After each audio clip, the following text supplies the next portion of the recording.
అందరికీ జేబీఎం. నేను Rajesh Mahasen. Welcome to Mahasen media. పీగన్నవరంలో బీసీ కాలనీకి వెళ్ళి కాపుల కాలనీకి వెళ్ళి రాజేష్ గారి కానీ గెలిస్తే మీ ఇళ్ల ముందు అంబేద్కర్ బొమ్మ ఎత్తాడని బెదిరించారంట. వాళ్ళు అమాయకంగా నాకు ఫోన్ చేస్తే నేను ఎందుకు పెడతానండి, మీకు నచ్చినప్పుడు మీకు ఇష్టం లేని విగ్రహాలు కానీ లేకపోతే మీకు ఇష్టం లేని పనులు నేను ఎందుకు చేస్తాను? అంబేద్కర్ని ఆరాధించే వాళ్ళు ప్రపంచవ్యాప్తంగా ఉన్నారు. దేశ విదేశాల్లో పెద్ద పెద్ద యూనివర్సిటీల్లో ఆయన విగ్రహాలు నచ్చి పెట్టుకుంటారు. మీకు అంబేద్కర్ గారు అంటే గౌరవం ఉందనుకోండి, మొదలగడ పద్మనాభం గారి లాగా మీరు పెట్టుకుంటారు. నన్ను పిలిస్తే వస్తాను, అంతే తప్ప మీకు ఇష్టం లేనిది నాకు ఇష్టమైంది బలవంతంగా మీ మీద రుద్దటం అది కరెక్ట్ కాదని అదే అంబేద్కర్ గారు రాజ్యాంగంలో రాశారు. నేను ఎందుకండి అలాగంటే కొంతమంది ఆ ఎస్సీలు కొమ్ములు వచ్చేస్తారా ఆడు కానీ వచ్చాడంటేని బీసీఓడు ఎవడో మన మాట వినరా, బీసీఓడు ఎస్సీఓడు ఇంకా డైరెక్ట్ అయిపోతాడు, ఆడికి ఆడు కూడా డైరెక్ట్ అయిపోతాడు. వాళ్ళకి ఇంకా మన మాట వినరు, మనం ఏం చేయలేము అక్కడ. ఇది ప్రచారం. ఈ ప్రచారం ఓ పక్కన మీరు చేసి ఈసారికి విజయం సాధించగలిగారు. కానీ రాజేష్ మహాసేన్ అని కూడా ఇన్ని అవమానాలు వచ్చిన అవకాశాన్ని కేవలం ఈ ఎస్సీ ఎస్టీ బీసీ మైనార్టీల కోసం, అంటే మైనార్టీలు మీన్స్ క్రిస్టియన్స్ ముస్లింల వైపు మాట్లాడడం వల్లే వాడికి వచ్చిన ఇన్ని అవకాశాలు కోల్పోయాడు అని ఆ విషయాన్ని ఎస్సీ ఎస్టీ బీసీ మైనార్టీలు గమనించిన రోజున రోల్ రివర్స్ అవుద్ది. ఏమవుద్దండి? రోల్ రివర్స్ అవుద్ది. ఆ టైం కూడా ఎక్కువ దూరం ఉండదు. ఎందుకంటే మీరు ఇలా ఒత్తిడి పెట్టుకుంటూ ఎవడైనా ఒకడు వస్తుంటే అండి ఎలా తొక్కేయాలి ఏంటి అని ఆలోచిస్తున్న చంద్రబాబు నాయుడు గారు లాంటి గొప్పడు ఇచ్చిన అవకాశాలను కూడా లాక్కుందాం, వాళ్ళు అసలు ఎదగనివ్వకూడదు అని మీరు ఎంత గట్టిగా నొక్కితే అంత గట్టిగా లేచిపోతామండి, అంత గట్టిగా లేచిపోతాం. అదొకటి అర్థం చేసుకోండి. ఇప్పుడు పవన్ కళ్యాణ్ గారిని ఘోరాతి ఘోరంగా మాట్లాడిన వాళ్ళు వైసీపీలో ఎంతోమంది ఉన్నారు. వాళ్ళు ఎవరిని ఇన్ని మాటలు మాట్లాడలే జన సైనికులు. అంటే రాజేష్ అనేవాడు ఎందుకు ఇంత ఇలా మాట్లాడుతున్నాడు అనా, లేకపోతే రాజేష్ మాట్లాడితే ఎక్కువ మంది వినేస్తారు నమ్మేస్తారని భయమా? మీరు ఎందుకు ఒక్కడిని టార్గెట్ చేసి ఇంత ఇలా చేస్తున్నారో మరి నాకు అర్థం కాదు. నేనైతే పాజిటివ్ వేలోనే తీసుకున్నాను. ఇప్పటికీ జన సైనికుల మీద నాకు మంచి అభిప్రాయం ఉంది తప్ప చెడు అభిప్రాయం లేదు. ఎందుకంటే ఆ రోజు రాజమండ్రిలో నా మీద అటాక్ జరిగినప్పుడు అక్కడ నన్ను అడ్డుకోవడానికి జన సైనికులు అందరూ వెనకడుగు చేశారు. ఏదో కొంతమంది అంటున్నారట రాజమండ్రిలో కాపాడారు జన సైనికులు. ఎవరు కాపాడలేదండి నన్ను. నాతో పాటు నా మహాసైన్యమే నిలబడింది అక్కడ. ఆ రోజున మీరు చూడండి, ఆ దాడి ఒక్క జన సైనికుడు లేడు అక్కడ, అందరూ వెనక్కి వెళ్ళిపోయారు. నాతో పాటు ఆ 30 మంది నా వాళ్ళు ఉన్నారు కాబట్టే అవతలోడికి పగిలింది, మేము సేఫ్గా రాగలిగాం అక్కడి నుంచి. కానీ ఆ తర్వాత కొన్ని వందల మంది జన సైనికులు వాళ్ళు ఆమె చూపించిన ప్రేమ అభిమానం అది మర్చిపోలేను నేను. ఇప్పుడు నాకు మీ ద్వారా చెడు జరిగింది అనుకోండి, చెడు జరిగిందని చెప్పేస్తాను. మీ ద్వారా నేను మేలు పొందాను అనుకోండి, మేలు పొందాను అని చెప్తాను. ఎప్పుడూ ఒక మాట మీద ఉండాలంటే ఉండలేము. పరిస్థితులు అటువైపు మారుతున్నప్పుడు ఇటువైపు మా మాటలు కూడా మారుతాయి. మీరు నా మీద ప్రేమ చూపించినప్పుడు నేను మీకు కృతజ్ఞత చూపిస్తాను. రేపు మీరు నా మీద దాడి చేసినప్పుడు కృతజ్ఞత చూపించాలంటే కుదరదు. నా ద్వారా నేను మీకు ఎప్పుడు కృతజ్ఞుడిగా ఉండాలి అంటే మీరు ఎప్పుడు మా వర్గాల మీద ప్రేమ చూపిస్తూ ఉండాలి. అర్థమైందండి? ప్రతి యాక్షన్కి దాని ఆపోజిట్ రియాక్షన్ ఉంటుందండి. కానీ మన దగ్గర నుంచి యాక్షన్ వెళ్తూ ఉంటుంది, అటు నుంచి రియాక్షన్ రాకూడదు అనుకోకూడదు. అర్థమైందండి? దయచేసి ఇప్పుడు మనం ఎదుటోడు మనల్ని గౌరవించాలంటే ఫస్ట్ మనం వాడిని గౌరవించాలి. వాడు మన పట్ల విశ్వాసంగా ఉండాలంటే మనం వాడి పట్ల ప్రేమగా ఉండాలి. ఇది లేకుండా అది రావాలని కోరుకోకూడదు. అది నియంతృత్వం అండి. అది నియంతృత్వం, పెత్తందారితనం అనమాట. మనం తిట్టినా కొట్టినా పెట్టినా ఏం చేసినా పడుండాలి, అది అస్సలు కోరుకోవద్దండి. రాజ్యాంగ విరుద్ధం కూడా అది. ఒకవేళ మనం వాళ్ళకి వ్యతిరేకంగా వెళ్ళాం అనుకోండి, డిసైడ్ అయిపోయి వెళ్తాం, ఎస్ మేము వ్యతిరేకం మీకు, అప్పుడు అవతల నుంచి వ్యతిరేకించినా కూడా మనం తట్టుకోవాలి. అంతేగాని మనం వ్యతిరేకిస్తాం మీరు వ్యతిరేకించకూడదని చెప్పకూడదండి. అది కూడా రాజ్యాంగ విరుద్ధమే, మానవ హక్కుల ఉల్లంఘన అండి అది. ఎదుటోడికి కష్టం వచ్చిన ప్రేమ వచ్చినప్పుడు పొగుడుతాడు, ఆడికి ఇబ్బంది వచ్చినప్పుడు వ్యతిరేకిస్తాడు. ఆ రెండు హక్కులు రాజ్యాంగం ఇచ్చింది ఆడికి.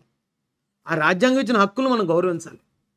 అంతేగాని ఓటు వేయను లేకపోతే ఓటు వేయము అనే ఒకే ఒక మాటను పట్టుకుని మేము బూతులు తిడతాం, దాడులు చేస్తాం, మీ మీద కంటిన్యూగా ఇచ్చేస్తాం, అది తప్పండి. అది అది కరెక్ట్ కాదు. ఎందుకంటే మేము చేసింది రాజ్యాంగ విరుద్ధం కాదు, రాజ్యాంగ వ్యతిరేకం కాదు. ఈ పరిస్థితిని అర్థం చేసుకుని ఎవరిని శత్రువుని చేసుకోవద్దండి.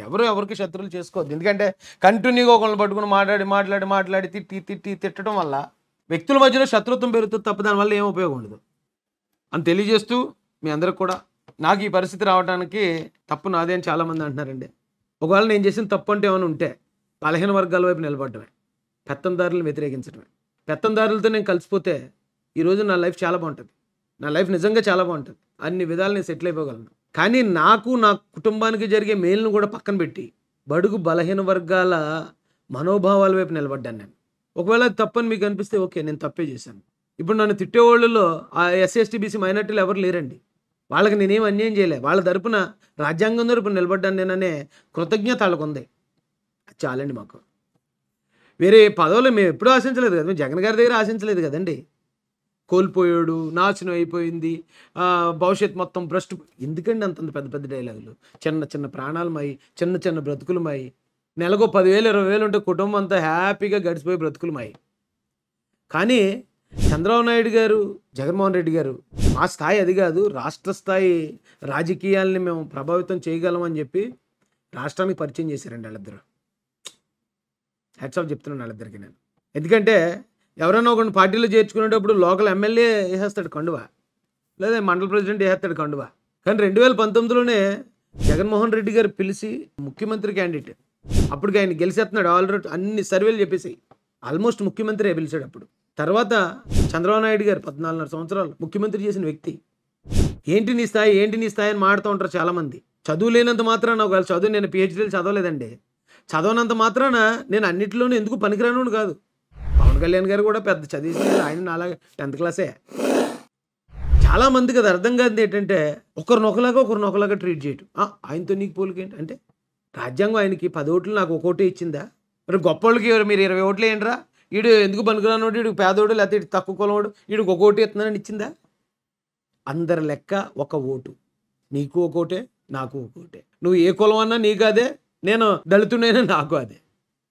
రాజ్యాంగం ప్రకారం అందరూ సమానం అండి. ఇక్కడ అర్థం చేసుకోండి. అంటే నేను ఇది అగ్రెసివ్గా చెప్పలేక కాదు, వాళ్ళు తిట్టిన తిట్లన్నీ చూపించి నేను కూడా తిరిగి తిట్టలేక కాదు, నేను కోరుకోవట్లేదు.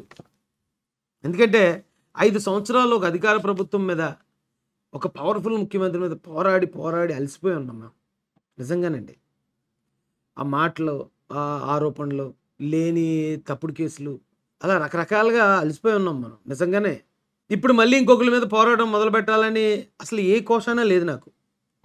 ఎక్కడన్నా మళ్ళీ ఈ అణగారిన వర్గాలకు అన్యాయం జరిగితే తప్ప. కానీ కావాలని మమ్మల్ని రెచ్చగొట్టడం, పదే ప్రవోక్ చేయటం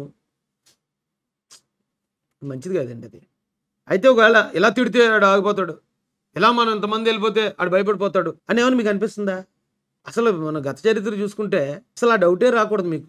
రాయేష్ అనేవాడిని మనం భయపడితే భయపడిపోతాడు, మనం తిడితే వెనక తగ్గిపోతాడు, లేకపోతే న్యూట్రల్ అయిపోతాడు, మనకు క్షమాపణ చెప్పేస్తాడు. నేను ఎప్పుడైనా తప్పు చేస్తే వెంటనే క్షమాపణ చెప్పడానికి సిద్ధంగా ఉంటాను. గతంలో నేను మాట్లాడిన మాటలను కూడా వక్రీకరించి, పాపం అమృత గురించి మాట్లాడాను. ఒక ఆడపిల్ల అమృత భర్తను చంపేస్తే, అలాగే ఎవరన్నా కనుక చేసుకుంటే రండి, నేను పెళ్లి చేసి మీకు 1,00,000 రూపాయలు ఇచ్చి విదేశాలు పంపించేస్తాను, మీ ప్రాణాలు కాపాడుతానన్నాను. దాన్ని నాకు వ్యతిరేకంగా క్రియేట్ చేశారు ఆ మాటని. ఓకే, నేనేం బాధపడలేదు. దీపికా కడారి అని ఒక అమ్మాయిని, వైసీపీ నుంచి అమ్మాయి మాట్లాడుతూ జనసేన ఏదో విమర్శించిందని, ఆవిడకి సంబంధించిన పర్సనల్ ఫోటోలు వేరే వాళ్ళతో అక్రమ సంబంధాలు అంటగడుతూ రచ్చ చేస్తూ ఉంటే, ఆ రోజు నేను మీ జనసేన జెండా దళితుల కాలనీలు ఎలా ఎగురుతుందిరా అని తిట్టాను. అది కూడా ఒక అమ్మాయి గురించి, అమ్మాయి గౌరవం గురించి. మీరు కావాలంటే చూసుకోవచ్చు ఆ వీడియోలు. మేరీమాత గురించి ఒక ఆయన తప్పుడుగా మాట్లాడితే, మేరీమాతే కాదు, అలా భర్త సాంగత్యం లేకుండా జన్మనిచ్చిన సందర్భాలు మన హిందూ గ్రంథాల్లో కూడా ఉన్నాయి. పార్వతీదేవి ఉదాహరణ అని జస్ట్ ఒక ఎగ్జాంపుల్ చెప్పాను అంతే, కంపేర్ చేశాను. ఆవిడని నేను విమర్శించలేదు. అక్కడ కూడా ఒక మహిళ గౌరవం కోసమే ఈ 3 మాటలే రాజేష్ మహాసేన్కి వచ్చిన అవకాశాన్ని దూరం చేయడానికి అవతల వాడుకున్నారు. ఓకే, నాకు బాధితుల తరపున, అన్యాయం జరిగిన వాళ్ళ తరపున నిలబడ్డప్పుడు వచ్చే ఆనందం ఓ పదవిలో కూర్చుని ఎవరికి ఏం జరిగినా సరే నాకు సంబంధం లేదు అంటంలో ఉండదండి. పదవి కోసం అధికారంలో ఉన్నవాడు కాళ్ళ దగ్గర మనం పడి ఉండాలి, పడి ఉంటేనే పదవి వస్తుందంటే అలాంటి పదవి నేను వద్దంటాను. మాకు కావాల్సింది రెస్పెక్ట్ కావాలంతే, అదే కోరుకున్నాం మేము ఎప్పుడు. ఆ పరిస్థితి అర్థం చేసుకోండి. ఇంకా నేను లోతుల్లోకి ఏం మాట్లాడలేదు, జస్ట్ పైన మా బాధ, జరుగుతున్న విషయాలు జనాలకు కూడా తెలియజేయాలనే ఉద్దేశంతో ఈ వీడియో మాట్లాడడం జరిగింది. అది సార్ పరిస్థితి. కానీ నారా చంద్రబాబు నాయుడు అనే పెద్ద ఆయనకి మాత్రం మేము ఎప్పటికీ రుణపడి ఉంటామండి.